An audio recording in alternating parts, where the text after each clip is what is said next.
Bonjour à vous. Suite de la série sur le sport et la course à pied dans le cadre de la sortie du livre d'Éric Bonnotte aux éditions Exuvie, Ultra Finisher, guide pratique pour trail du débutant à l'expert.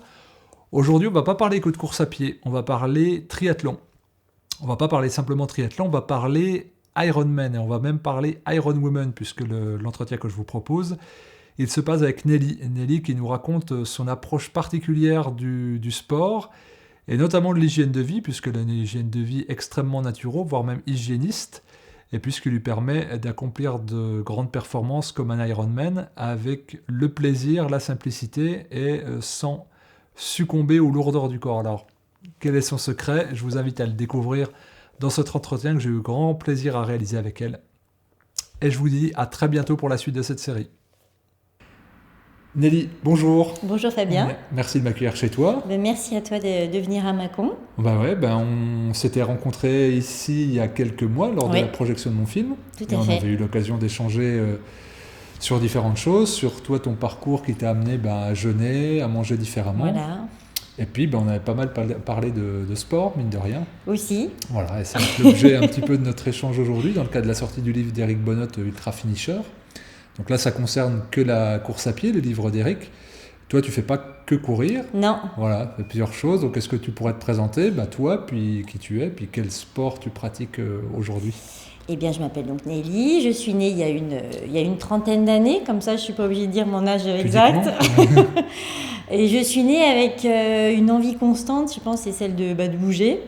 Donc, tout naturellement, une de mes passions, c'est le sport.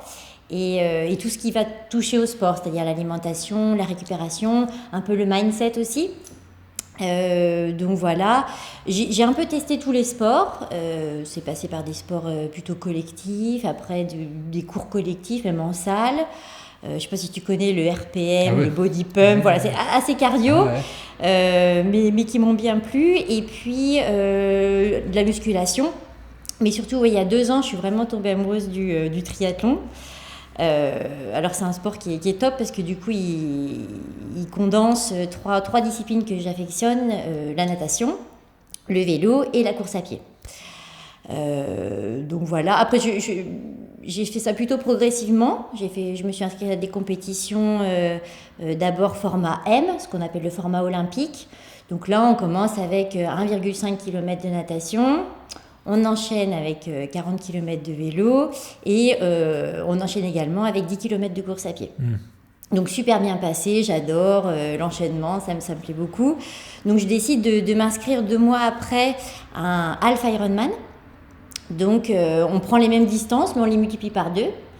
Donc ça j'ai fait ça à Nice, donc il y a 2 ans.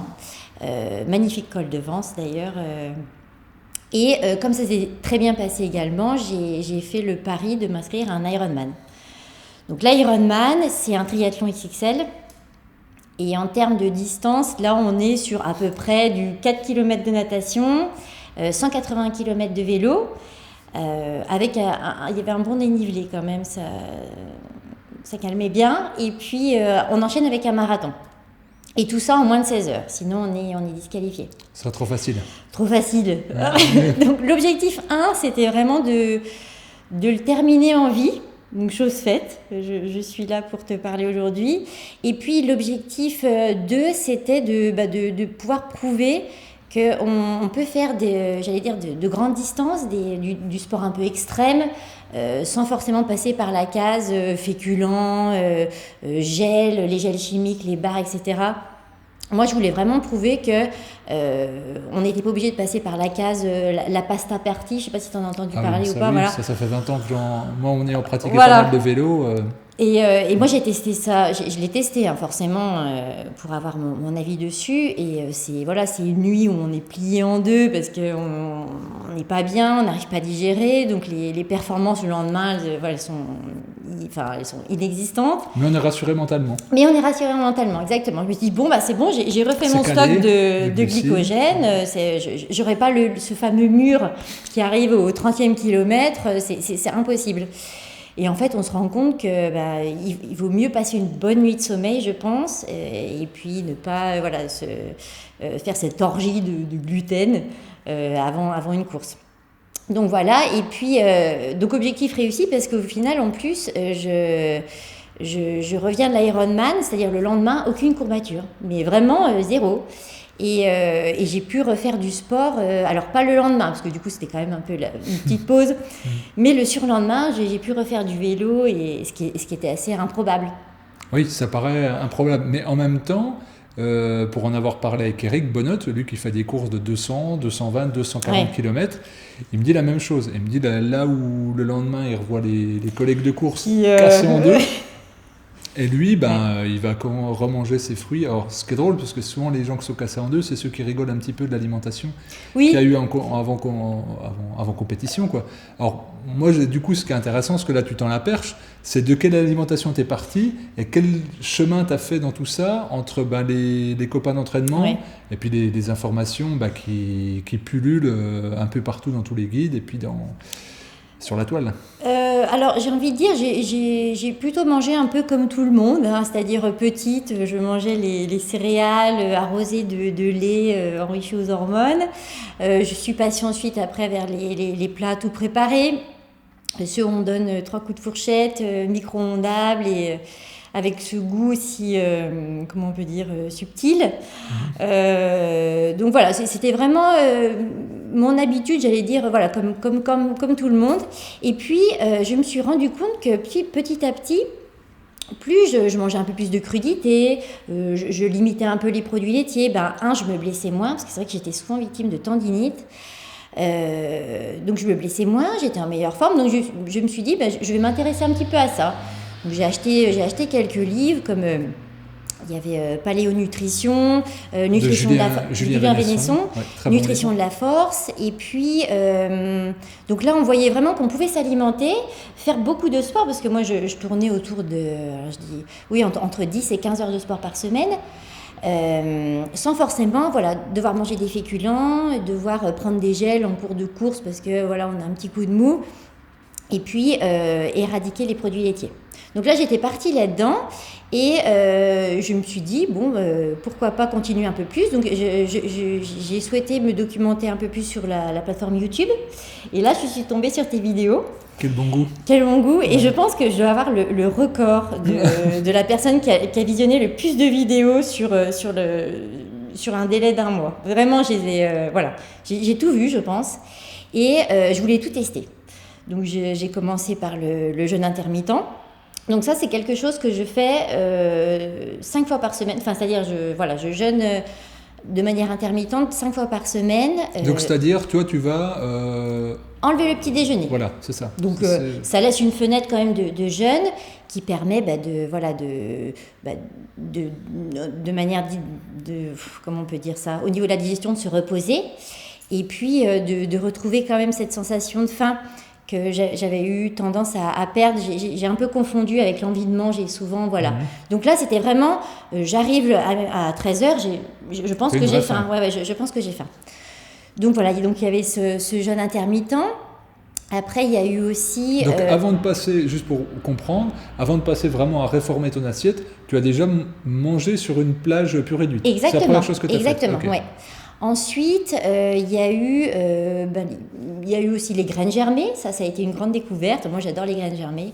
Déjà, je suis super fière de pouvoir faire pousser quelque chose dans mon appartement.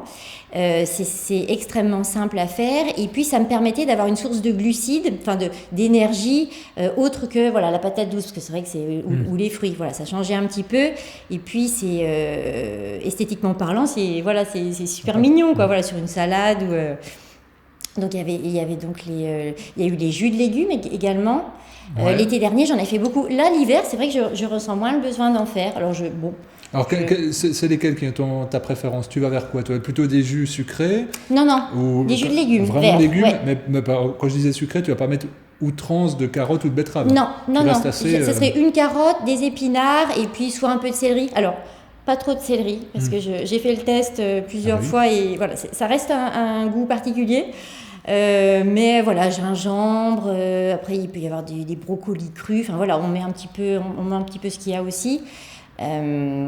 Donc ça plutôt l'été, et j'avoue que ça m'a bien aidée puisque comme je fais beaucoup de sport dans la semaine, j'avais quand même besoin d'assez de nutriments quand même j'ai l'impression d'avoir besoin de nutriments quand je fais du sport. Et du coup, j'étais capable de manger, je sais pas moi, un chou blanc entier cru avec 2 kilos de carottes. Donc, autant dire qu'au niveau digestif, c'était particulier. Voilà, on se sent un petit peu gonflé, voilà, si j'ose dire. Et alors, pour le coup, les jus de légumes, voilà, c'était vraiment condenser tous ces minéraux dans un jus qui est facile à digérer et qui m'apporte voilà, tout ce que j'ai besoin. Et une hydratation très profonde. Exactement, oui. Puisque l'eau des légumes, pour le coup, elle est plutôt, si on prend des légumes bio, elle est plutôt saine. Donc c'est vrai que c'était plutôt intéressant. Après, il y a eu également les légumes lactofermentés que j'ai intégrés aussi dans mon alimentation. Bon, ça, la choucroute crue, voilà, c'est mon... j'ai horreur de l'hiver, mais voilà, j'aime l'hiver pour ça. C'est la choucroute crue. Il y a des gens qui bavent devant les étalages, tu sais, à la charcuterie. Devant les pâtés croûtes, les saucisses. Moi, c'est mon rayon, c'est la choucroute crue. Bon, ça fait beaucoup rire ma charcutière, mais bon, c'est... Voilà. Et puis, qu'est-ce qu'il y a eu d'autre? Après, il y a eu aussi sur le volet plutôt mindset. J'ai vu tes vidéos aussi sur la biorespiration, la méditation. Voilà, c'est tout plein de petites choses que j'ai mis progressivement, voilà, toujours dans la douceur. Pour ne pas... C'est ça qui est intéressant, c'est que tu as mis progressivement.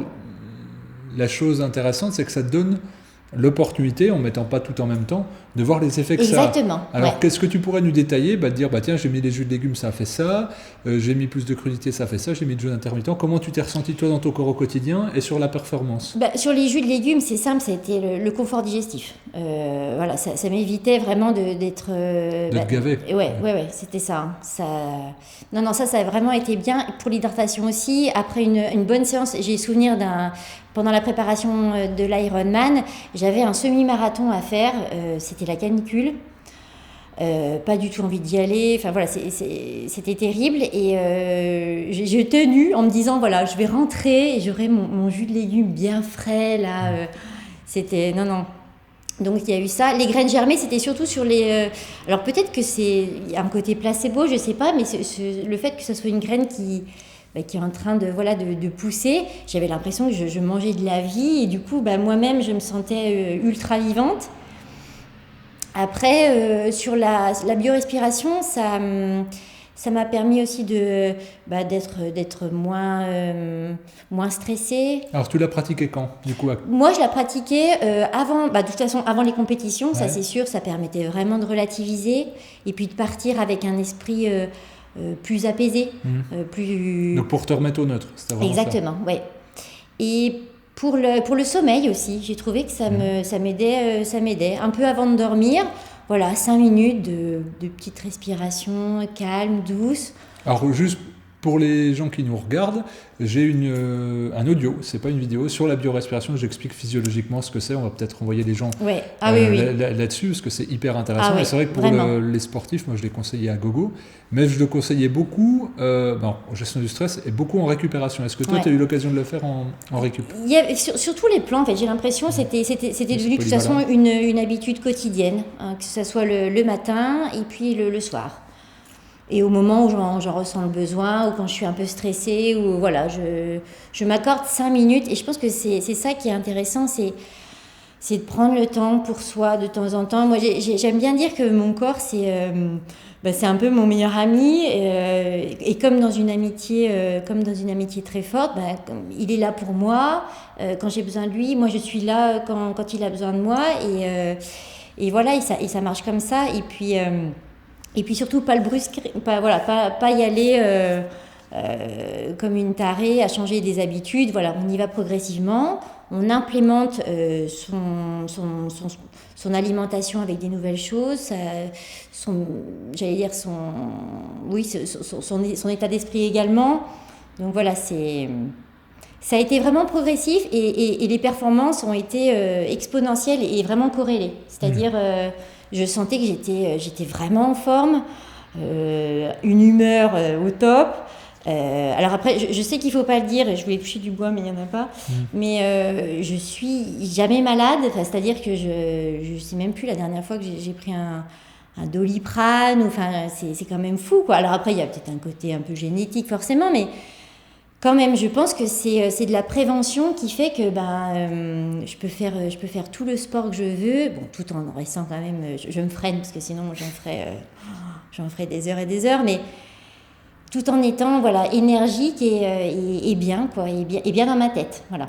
Oui, parce que c'est ça qui m'a intéressé en venant te voir, parce qu'on échange un petit peu, on avait échangé quand on s'était vu, puis on échange sur Internet, c'est que toi, tu n'es pas dans la revendication d'une hyper-performance. Non. C'est surtout, comme tu dis, mon corps c'est mon meilleur ami, je le prends en charge globalement. Voilà. C'est au niveau de l'esprit, au niveau du bien-être, pour le quotidien et pour le sport. Mais c'est pas que pour le sport, parce qu'il y a des gens qui sont des ayatollahs du sport. Et s'ils peuvent finir, enfin voilà, il y en a même qui ont des certains plaisirs en finissant en vomissant. Ah oui, quoi, non. et à mettre des semaines à récupérer. Toi, on voit que tu as fait ta performance en Ironman, ce qui est déjà, de mon point de vue, très spectaculaire, parce que c'est 3 très grosses performances consécutives, mais que derrière, si tu as pu refaire du sport le surlendemain et que tu n'avais pas de courbature, c'est que tu t'es toi-même modéré, tu n'as pas été au bout de ta limite. Non. Donc c'est ça, moi, qui m'intéresse aussi de développer, c'est qu'on n'est pas non plus d'utiliser l'hygiène de vie pour se mettre mal. C'est de rester dans une ligne qui est très cohérente, qui est très sage, et là je renvoie au témoignage de Ray qui est interviewé en parallèle de toi là-dessus, c'est que moi il me tient à cœur dans cette série sur le sport, que ce soit des gens qui soient à l'écoute d'eux-mêmes mais qui soient dans le bien-être globalement. Au-delà de toute la performance que pourraient représenter les sports qui sont faits, quoi. Moi, sur l'Ironman, j'ai eu l'occasion de voir des gens qui oui, c'est simple, qui vomissaient sur le côté, qui boitaient en passant la ligne d'arrivée. Alors après, c'est tout à leur honneur aussi, parce que voilà, ils arrivent à aller dans l'extrême. Bon, voilà, moi je pars pas je suis pas dans cette philosophie-là. Je voulais faire l'Ironman en gardant le sourire, mais tout le long. Et je pense que je suis la seule, ou quasiment, on ne devait pas être très nombreux, à avoir cette banane en se disant on est bien là, et puis on ne force pas, enfin on force pas, on force un peu quand même, mais... En combien de temps tu l'as bouclé ? Moi je l'ai bouclé en plus de 13 heures, mais j'ai eu le souci, c'est que pas terrible. J'ai crevé, enfin j'ai crevé, ma chambre à air a explosé, on peut le dire, donc du coup j'ai passé 40 minutes à changer donc voilà, mais je cherchais pas forcément ce que je voulais, c'était arriver, le sourire, et que je voulais absolument, au moins le surlendemain, pouvoir repratiquer une petite activité physique, voilà. Continuer ton mode de vie qui te J'aurais pu me dire, allez Nelly, on peut gagner 1 heure là, on se la met, et puis tant pis, on fait pas de sport pendant 3 mois, mais au moins, voilà, tu passes les 12 heures, Voilà. Non. Non, merci. C'est bien, c'est vraiment bien de le dire, parce que comme tu dis, on a l'image des fois, et moi tu vois sur certaines courses, des gens qui arrivent cassés en deux, les culs aux lèvres, limite, à la limite de la perte de connaissance parfois. Ah oui, ou alors effondrement juste après la ligne, et puis il faut du sodium de tous les côtés. C'est honorable comme tu dis, parce que c'est contacter une certaine limite, mais en même temps, à quel prix ? Voilà.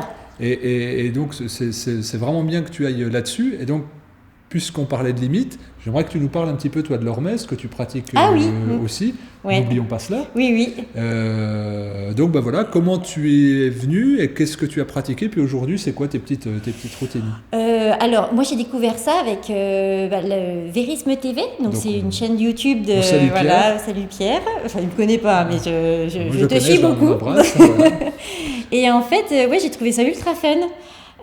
Parce que pour moi, se mettre en difficulté, c'est pas forcément ce qui m'intéressait, mais je me suis rendu compte que peut-être des fois se mettre un peu dans la difficulté fait qu'on se renforce, et puis on revient un peu plus fort, et puis la difficulté ensuite est atténuée. Alors bon, je vais prendre l'exemple de la douche froide. Ça, c'est quelque chose que je ne pratiquais absolument pas auparavant, plutôt frileuse, enfin voilà. Là, maintenant, je prends des douches froides tous les jours, et je vois bien ma résistance au froid. J'ai souvenir là d'un repas de famille où tout le monde était frigorifié, il y avait une panne de radiateur. J'étais la seule en t-shirt, enfin voilà, et j'avais pas froid, donc je me dis, petit à petit, c'est vrai que c'est des choses qui permettent au corps de s'habituer et puis de devenir plus résistant. Sur la loi de l'hormèse, il y a aussi la respiration Wim Hof. Alors ça fait peur un peu à l'entourage, hein, quand même, il faut le dire, hein, quand on fait ces inspirations là, rapidement. Et bien c'est pareil, sur la natation, j'ai trouvé que j'avais beaucoup plus d'aisance à tenir mon apnée. Donc plutôt bon pour la natation. Qu'est-ce qu'il y a sur la loi de l'hormèse ? Après, il y a le jeûne. Où là, moi, je fais une fois par semaine un jeûne de 24 heures. Bon, j'appelle ça la warrior diet. Et ben c'est pareil, je trouve que j'ai moins tout le temps cette faim qui revenait et qui était... Donc voilà, le corps s'habitue, on va piocher un peu dans ce qu'il faut aller piocher, que ce soit les graisses ou les cellules qui sont un peu mortes, enfin voilà, l'autolyse en fait c'est... Et puis, donc vous voyez, le chaud, le froid, le chaud pas trop au final, parce que bon, c'est vrai que j'ai pas l'occasion d'aller trop dans des saunas et puis la pratique du HIIT aussi, voilà, des sports un peu intenses sur une période qui est limitée, avec une période de récupération. Voilà, c'est ultra, je trouve, pertinent d'intégrer ça dans une préparation, que ce soit pour n'importe quel sport. Vraiment, je pense que c'est intéressant. L'hormèse par le HIIT, on passe des paliers en sport qui sont pas croyables en très peu de temps. Ouais.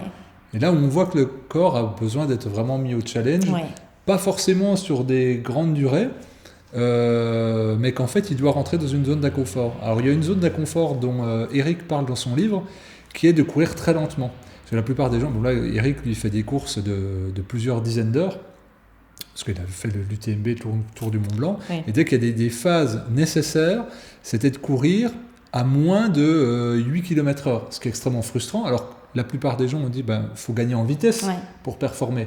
Alors qu'en fait le corps lui demande surtout une zone où il apprend autrement. Et c'est vrai que l'hormèse pour le sport, on n'y pense pas souvent, on pense souvent à avoir les mêmes routines d'entraînement, répéter, y aller graduellement, et d'aller lentement, et des fois d'y aller hyper violemment comme le HIIT, mais où le travail se fait à la récupération, et même plusieurs heures après l'effort, je trouve que c'est une piste qui est encore trop minorée. Est-ce que toi, tu peux confirmer, quand tu as mis le HIIT, qu'est-ce que ça a provoqué dans tes pratiques ? Parce que du coup, toi, tu as des entraînements qui ne sont pas monolithiques, parce que tu touches au moins 3 sports à chaque fois. Moi, je l'avais intégré principalement sur le vélo.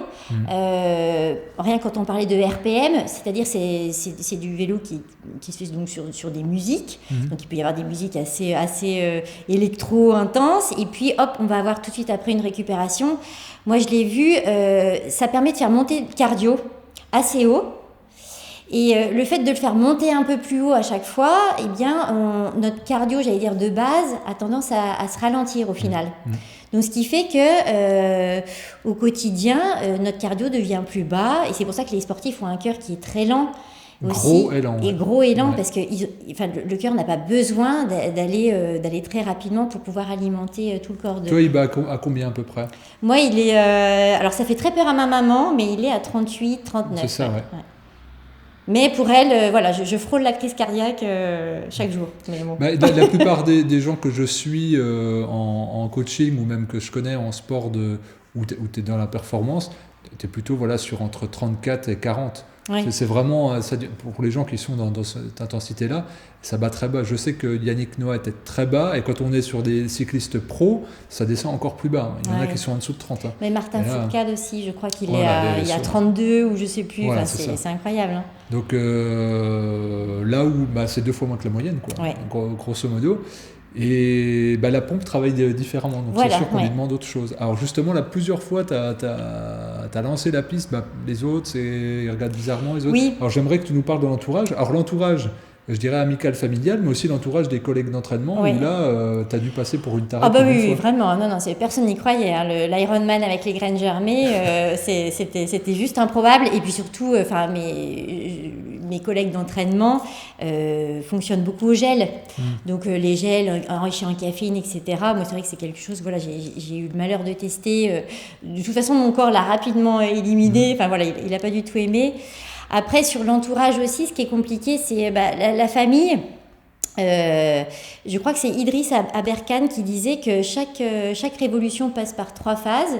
Donc au début, on trouve ça non, au début on trouve ça ridicule.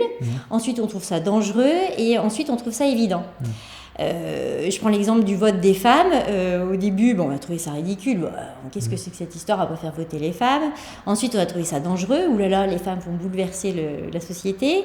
Et puis maintenant, c'est une évidence. Je veux dire, on a le droit de voter. Eh bien, ça a été la même chose pour les graines germées. Moi, ma mère et ma sœur, au début, m'ont dit c'est ridicule, tu vas faire pousser des graines dans ton appartement. Après, ils ont trouvé ça dangereux. Oula, on a vu un article, il y a eu une intoxication en Allemagne, tu vas mourir, déjà ton cœur est bas. Bon. Et puis là, et puis maintenant c'est une évidence. Je veux dire, elles adorent quand j'en emmène. On met ça sur les salades, c'est super mignon. Enfin voilà. Donc c'est compliqué. C'est compliqué aussi quand on est dans une région viticole.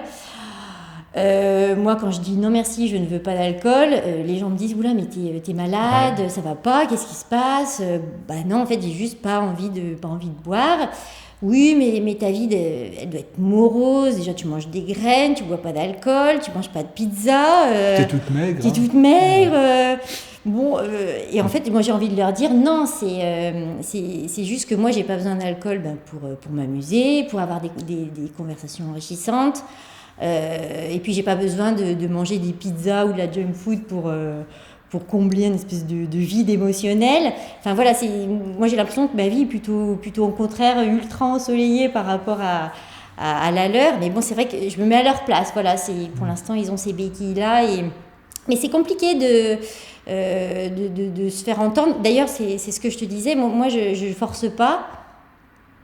Petit à petit, je pense qu'ils voient que ça marche sur moi. C'est-à-dire que Nelly, c'est bizarre, elle est tout le temps contente, elle est jamais malade. On va peut-être regarder un peu ce qu'elle mange ou ce qu'elle fait. Et puis ils viennent, ils posent des questions. Puis là, tu fais quoi? Et puis là, tu manges quoi? Et quand bien même, je peux amener, par exemple, il y a des soirées familiales où c'est la soirée pizza. Moi, j'emmène mon tube. On vient regarder un peu ce qu'il y a dedans. Mais puis au final, ça a l'air bon ton truc, l'a fait goûter. Voilà. C'est des petites victoires, mais c'est vrai que je pense qu'il faut surtout pas forcer son entourage parce qu'ils viendront naturellement. C'est un peu comme une graine germée, c'est-à-dire, j'ai mis ma graine dans le cerveau, j'attends que ça mûrisse un peu, et puis peut-être qu'avec un peu de chance, ils vont adhérer à cette hygiène de vie qui n'est pas parfaite. J'ai encore plein de vidéos à regarder de toi qui vont arriver. Mais voilà, j'essaye de tendre vers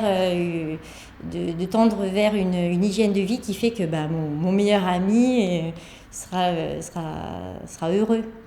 Disons que c'est exactement le but de cette série de vidéos, c'est ce que je te disais là juste avant qu'on enregistre, c'est de donner à chacun l'envie de s'intéresser à autre chose, de sortir de ses préconceptions, de tester et dans la bienveillance de son corps de ne pas brusquer. Et que si on est un jour aspiré par le sport, qu'on n'y aille pas de manière immodérée, d'y aller tranquille et puis de chercher à convaincre personne. Alors justement, est-ce que toi tu voudrais laisser un dernier mot par rapport à toi, ton parcours, puisque tu aimerais faire passer comme message?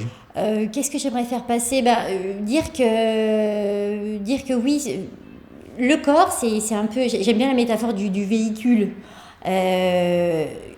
Une voiture, on ne peut pas la faire rouler 24 heures sur 24. Il y a un moment donné, il faut la laisser dans le garage, il faut parfois faire une vidange, une révision, un peu ce que fait le jeune dans le corps humain. Et puis surtout, si la voiture elle commence à rouiller, pas faire comme la plupart des gens, c'est-à-dire on achète un pot de peinture, on repeint par-dessus. Maintenant, on va essayer de chercher la cause de la rouille et puis éviter d'atteindre un niveau où la rouille arrive, quoi. Je pense qu'il faut vraiment aller dans la prévention et puis pas attendre que ça soit trop tard. Voilà. Moi, je travaille en tant qu'analyste de gestion financière. Je pense que le meilleur placement au monde, c'est son hygiène de vie et c'est son corps. Et c'est vraiment ce que je recommande, c'est placer dans votre corps. Et puis voilà, vous y gagnerez forcément. Il y a un taux de rendement qui est magnifique. Voilà. Je peux rien rajouter plus, si ce n'est merci Merci à de toi. m'avoir accordé du temps, puis merci pour ton partage. Merci à toi, Fabien. À bientôt. À bientôt.